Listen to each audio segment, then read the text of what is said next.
At the height of a winter season that London would later remember for its cruelty of manners rather than its cold, the marriage of the Duke and Duchess of Ashcombe stood quietly on trial long before a single word of judgment was spoken aloud.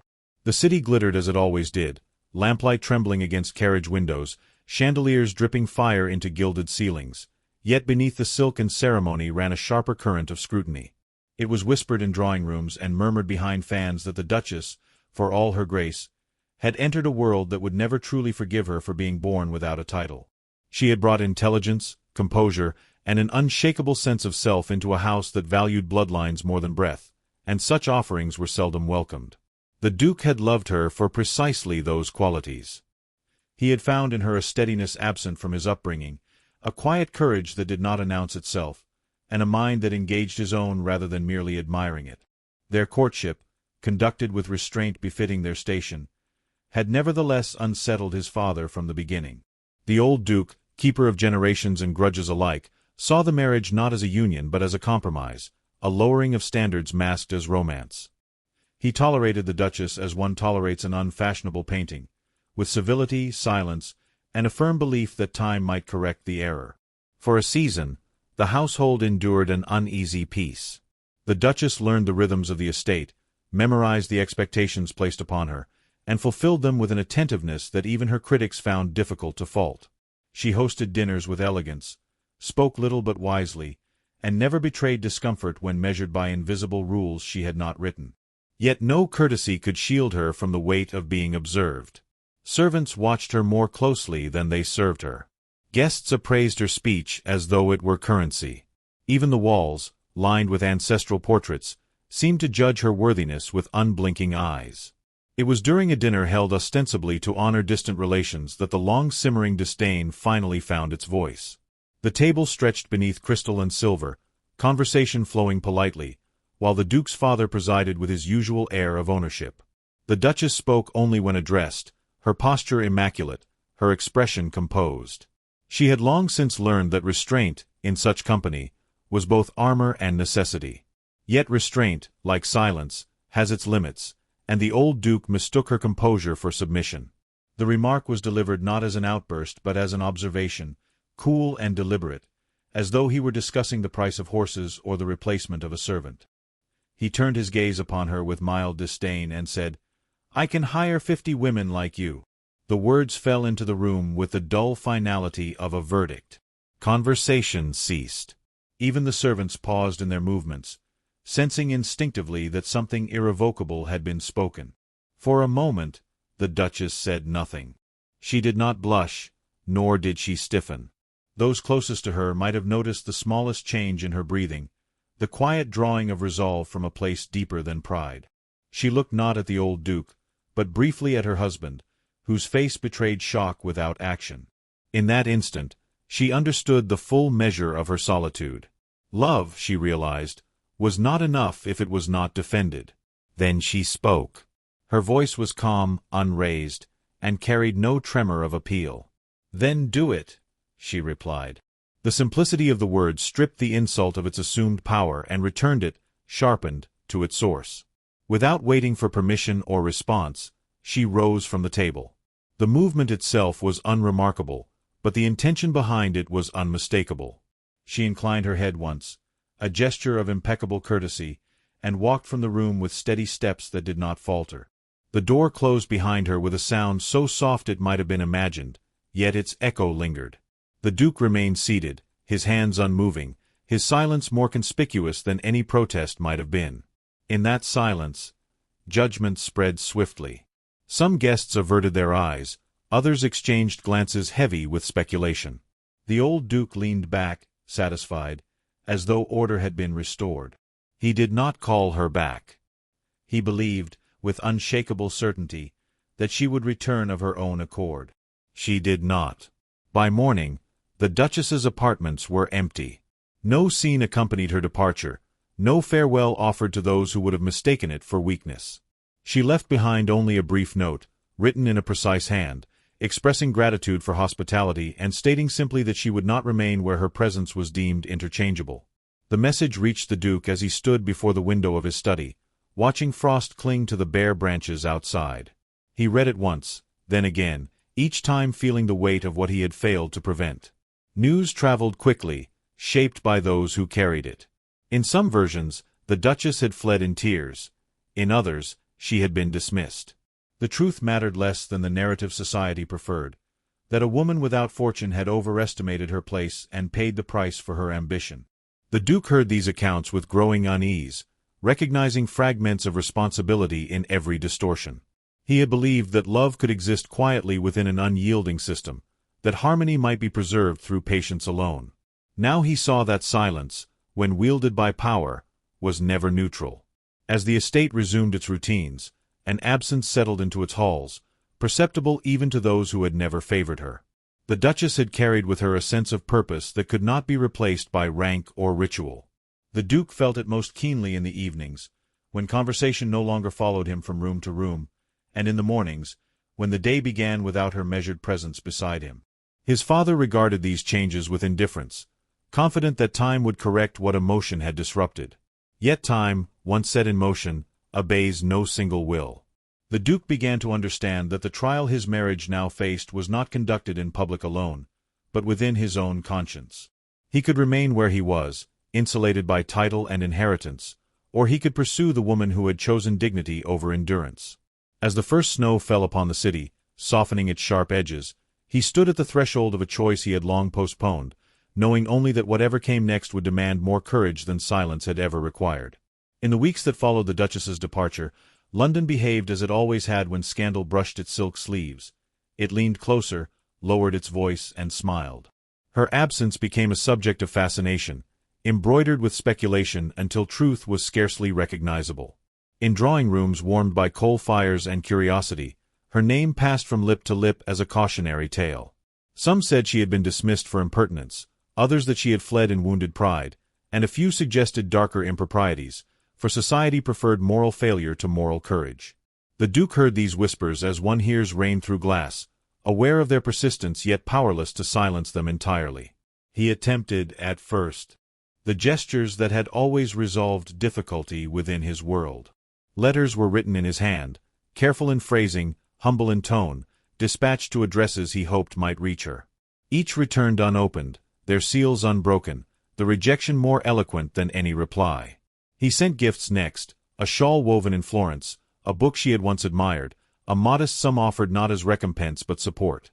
These, too, found their way back to him, untouched, as though refusal itself had become her chosen language.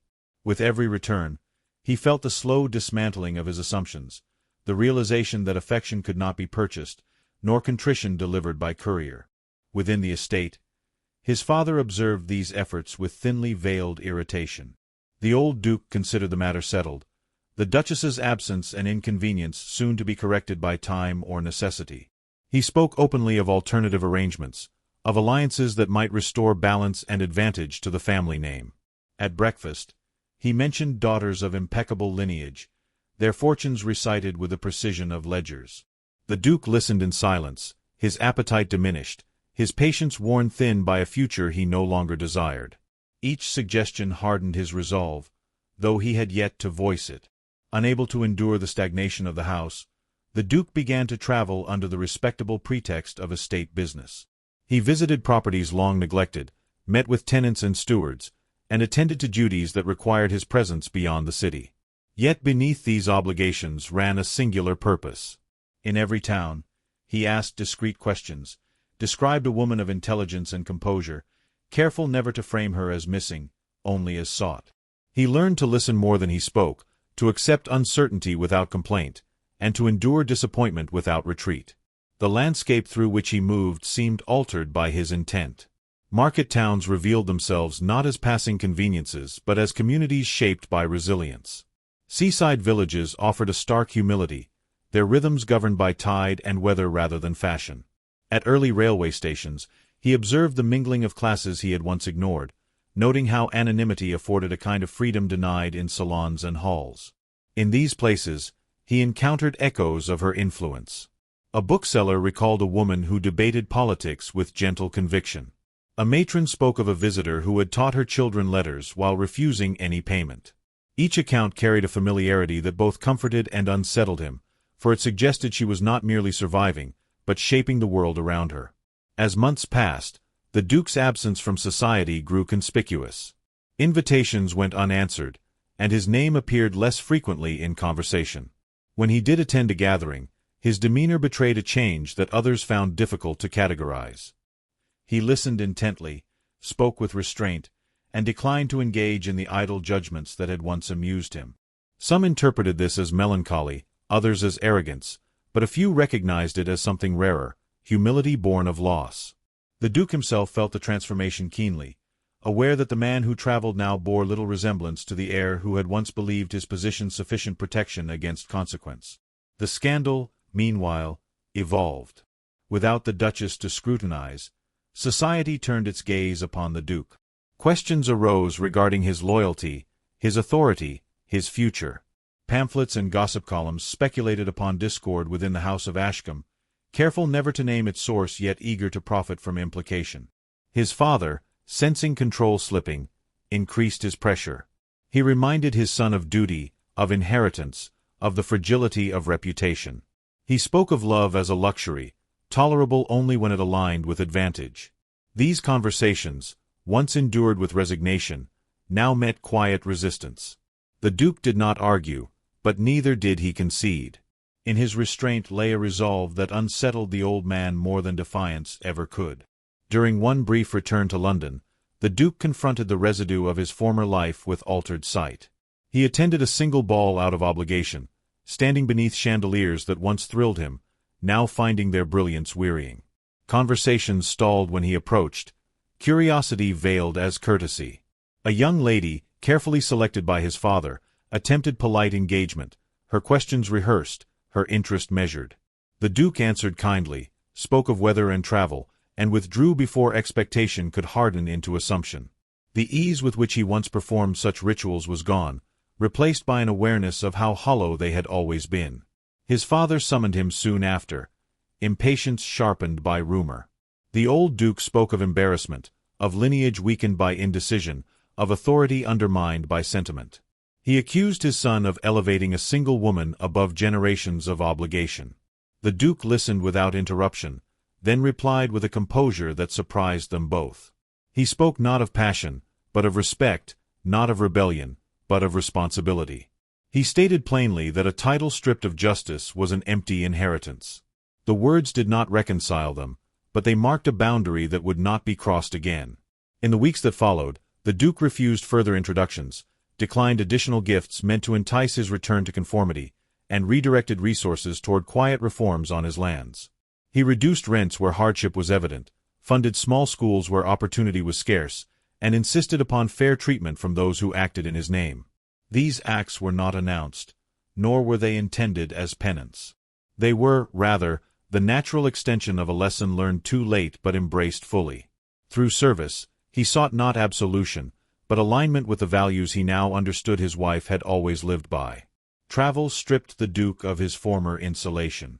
He lodged at inns where no one bowed, ate meals prepared without ceremony, and waited alongside strangers for trains delayed by weather or mechanical fault. In such moments, he felt the smallness of his title against the vastness of ordinary lives. He listened to laborers discuss wages, to widows calculate expenses, to children dream without reference to lineage. The Duchess's earlier words returned to him with increasing clarity, not as reproach but as instruction. Dignity, he learned, was not bestowed by rank, but chosen daily through conduct. Winter yielded slowly to a reluctant spring, and still the Duke searched. Each lead that dissolved into uncertainty tested his endurance, yet he persisted, driven less by desperation than by accountability. He kept a careful record of his journeys, noting places visited and names offered, not as evidence of effort but as proof to himself that he would not abandon the work unfinished. In moments of solitude, he acknowledged the full measure of his failing. He had loved her, yes, but he had not defended her when defense mattered most. The realization sharpened his purpose and tempered his hope. At the estate, the old Duke's authority waned in subtle ways. Servants observed the tension with quiet awareness, noting the absence of warmth between father and son. Decisions once made unilaterally were now questioned, delayed, or quietly revised.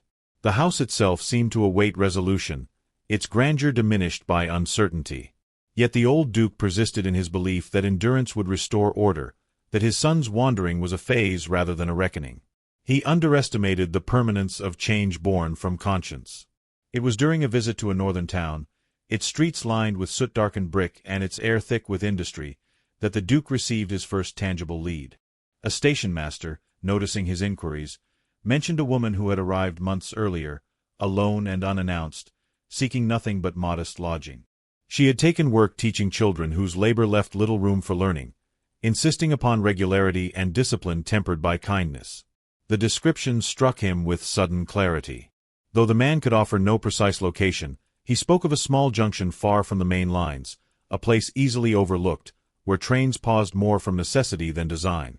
The duke departed at once, his journey marked by anticipation tempered with caution. He understood now that finding her would not conclude his trial. He had learned, through absence and effort, that reconciliation required more than discovery. It demanded change sustained by action. As the train carried him toward the margins of the map, he watched the countryside unfold with a patience he had never before possessed. Fields gave way to forests, villages to open stretches of land, and with each mile, the weight of his former certainties diminished. When the train slowed at a modest station, little more than a platform and shelter, the duke did not yet see her. He stepped down into the cool air, uncertain but steady, aware that the search had reshaped him regardless of its outcome. In that moment of stillness, before recognition or reunion, he understood that the true scandal had never been her departure, but the silence that preceded it, and that whatever awaited him beyond the platform would demand a reckoning he was finally prepared to face. The station lay at the edge of the town like an afterthought, its platform narrow, its ironwork dulled by years of wind and coal smoke. It was not a place designed for beginnings or endings, only for pauses, for the brief alignment of lives that arrived and departed without ceremony. The duke stood beneath its low canopy as steam drifted past him in pale exhalations, carrying the scent of oil and damp wood. He did not yet know whether she was there, only that the quiet of the place suited the gravity of his waiting. She sat on a bench some distance away, her back straight, her hands folded over a small book resting in her lap. She wore no jewels, no colors that might draw the eye, only a simplicity that seemed deliberate rather than imposed. A child stood beside her, speaking earnestly, while another lingered close, listening. She inclined her head as they spoke, offering attention without indulgence, authority without severity. When she smiled, it was brief but genuine, and when she corrected them, it was done with such calm certainty that they accepted it without resentment. The duke recognized her before he consciously acknowledged it, his understanding preceding his breath. He did not approach at once. He remained where he was, watching as the children thanked her and departed, each carrying a slate or book, their steps light despite the chill. She remained seated after they left, opening her book once more, though she did not immediately read. Instead, she gazed down the track, as if measuring time itself by the distance between arrivals. In that stillness, she seemed both entirely present and wholly removed, anchored by purpose yet unbound by expectation. The duke felt, with sudden clarity, that she had built a life here not as refuge, but as declaration. When he finally stepped forward, the sound of his boots against the platform announced him more plainly than any name might have done. She looked up, her expression composed, her eyes steady. There was no surprise in her face, only recognition tempered by restraint. She rose slowly, closing her book, and inclined her head in a manner both courteous and distant. The gesture acknowledged his presence without inviting it, and he understood that the terms of this encounter were not his to set. They stood facing one another as the wind tugged at the hem of her coat and carried away the last traces of steam. For a moment, neither spoke. The duke was acutely aware of the distance between them, not merely physical but shaped by months of silence, by words spoken and unspoken alike. He had imagined this meeting in countless variations, each rehearsed with eloquence, but now found himself stripped of performance. What remained was necessity. "I did not come to persuade you," he said at last, his voice lower than he remembered it being, "nor to ask you to return." The words were chosen carefully, not as strategy but as truth. "I came because it was no longer possible for me to remain absent." She regarded him without interruption, her gaze attentive but guarded. "Absence," she replied, "is not always measured by distance." Her tone carried no accusation, only statement. You were present when I was most alone. The observation settled between them with a weight neither attempted to displace. The Duke inclined his head, acknowledging the justice of it. I failed you, he said, without embellishment. Not by ignorance, but by hesitation. I believed that silence might preserve peace. I did not understand that it would instead confer consent. Her hands tightened briefly around the book she held, then relaxed. You understood enough, she said. You understood what it would cost me to remain. She paused, choosing her words with the same care she had once exercised in rooms filled with scrutiny. I left because staying would have required me to accept a version of myself I did not recognize.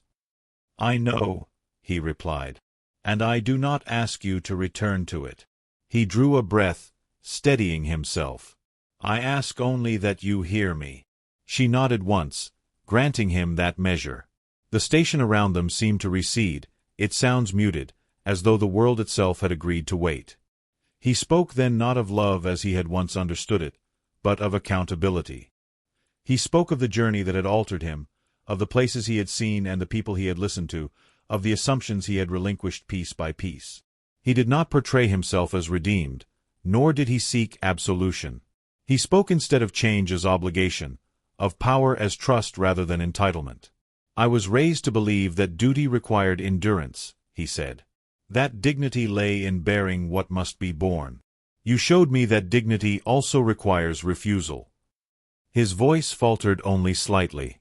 When you walked away, you preserved something I would have lost had I remained silent. She listened, her expression unreadable, though the tension in her posture eased almost imperceptibly. Words are easy to offer, she said, especially when spoken at a distance from their consequence. Yes, he agreed, which is why I do not offer them alone. He met her gaze with a steadiness that surprised even himself. I have confronted my father. I have refused arrangements made in my name. I have begun to dismantle the privileges that insulated me from the harm they enabled. He paused, allowing the gravity of the admission to stand. If these actions prove insufficient, I will do more. If they require sacrifice, I will accept it. She turned slightly, looking down the track once more, as though seeking counsel from the horizon. I did not leave to be pursued, she said quietly, nor to be reclaimed. She faced him again. I left to remain myself. I know, he said, and I do not seek to claim you. The words came with effort, each syllable weighed against the impulse to plead. I seek only the chance to stand beside you without diminishing you. If that is not possible, I will not impede the life you have made. For the first time, something like emotion crossed her face, not as display but as depth. She studied him, as one assesses a structure rebuilt upon uncertain ground. Do you understand, she asked, what it would mean for me to return, not to the house, but to the marriage? Her voice did not waver. It would mean trusting that silence will not again be mistaken for harmony. I understand, he replied, and I accept the burden of proof. They stood in quiet contemplation as a distant train announced its approach with a low, resonant call. The sound grew, then faded as it passed along another line, never slowing, never stopping. Life continued its motion around them, indifferent yet accommodating. The Duchess seated herself once more, gesturing for him to do the same. He complied, taking the bench at a respectful distance. This place, she said, has taught me patience. She rested her hands upon her knees, her gaze fixed ahead.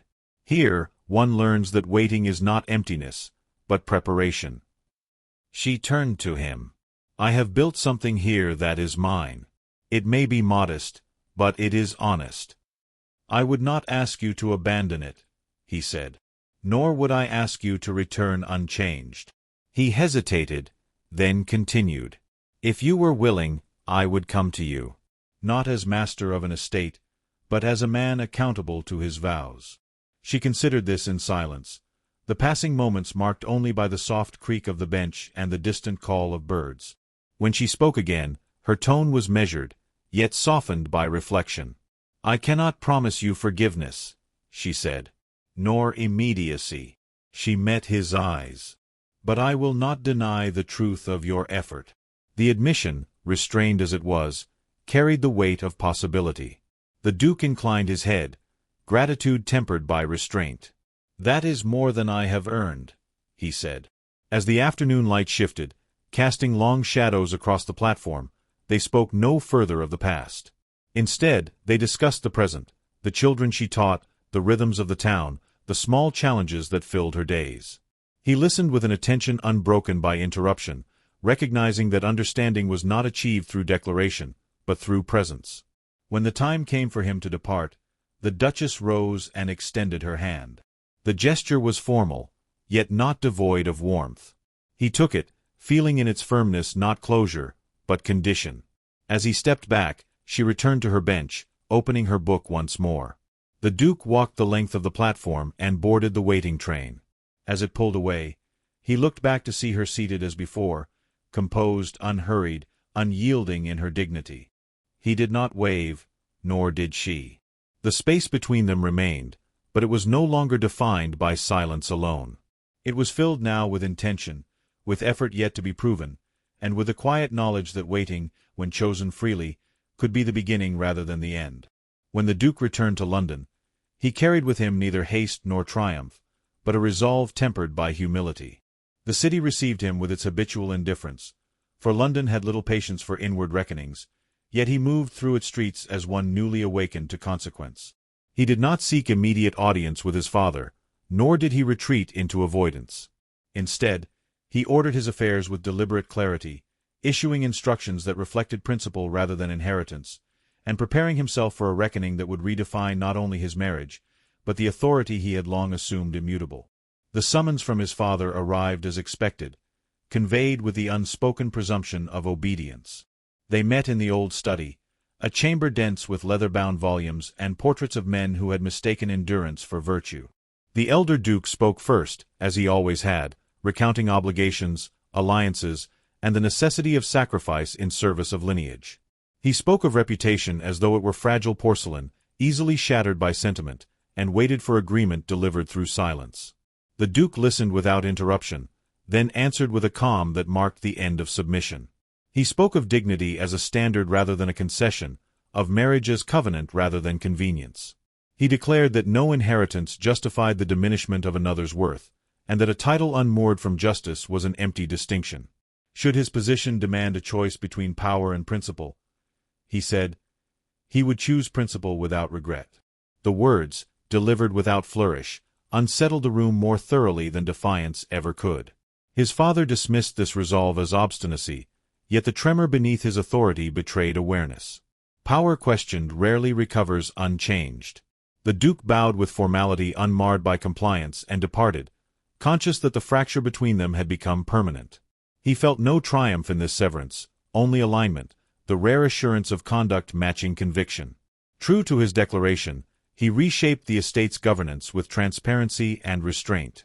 Rents were adjusted where hardship was evident, educational initiatives expanded without public announcement, and stewards instructed to value equity over extraction.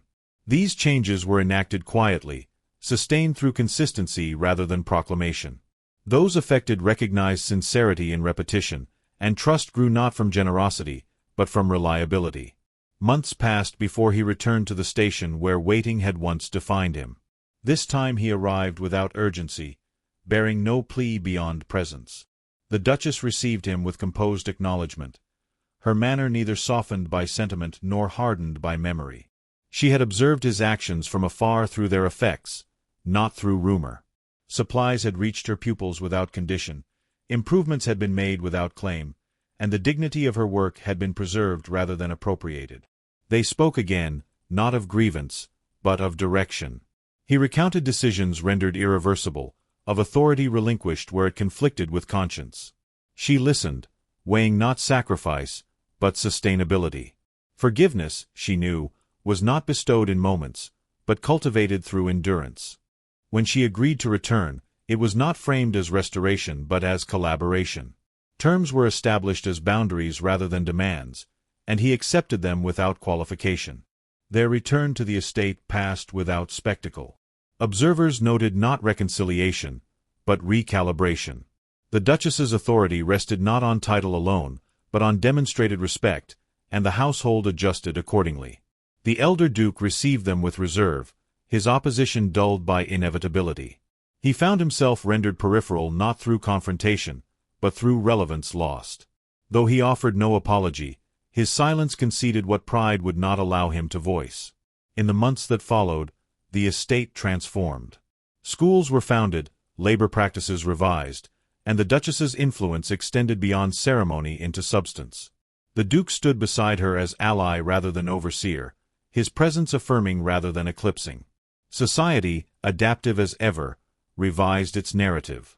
Scandal softened into curiosity, then into acceptance. The Duchess was measured no longer by origin, but by impact. Their evenings were marked by conversation rather than display. They spoke of obligation, of restraint, of the vigilance required to resist complacency. Disagreement was met with inquiry rather than withdrawal, each committed to understanding before persuasion. In this discipline, trust matured. They returned once more to the station, standing together where division had once prevailed. Waiting, shared, lost its weight. Love, redefined, revealed itself not in spectacle, but in continuity. And in that quiet persistence, their union endured, not as legend, but as proof that dignity, once chosen, reshapes every future it touches.